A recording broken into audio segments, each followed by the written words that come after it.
পুতুল আবারও নিয়ে আসলো প্রবাসী বউকে ধরে। প্রবাসী বউ নাকি খেয়ে সব শেষ করে দিল। তো ভিডিওটা দেখেন, ভালো লাগে। কই গো বৌমা, আরে ও নবাবের বেডি, প্রবাসী পোলার মা আমি এখনো না খাইয়া রইছি। বাত বুতান বা নাকি পোলার কাছে ফোন দিমু? এই যে প্রবাসী আম্মা যান, এই যে আপনার লেগা খাওন লই আইছি, ধরেন খান। ও মা গো মা, তুমি এটি কি রানছো?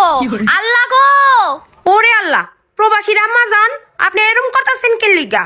আমি তো রাঁচি গরুর গোস্ত দিয়া বিরিয়ানি। আমি তো এটাই কইতাছি, আমার পোলাটারে তুমি ডুবাইবা। আলুর ভর্তা ভাত না রাইন্দা তুমি বিরিয়ানি রানছো, তাও আবার গরুর গোস্ত দিয়া। বিদেশি টাকা পাইছো।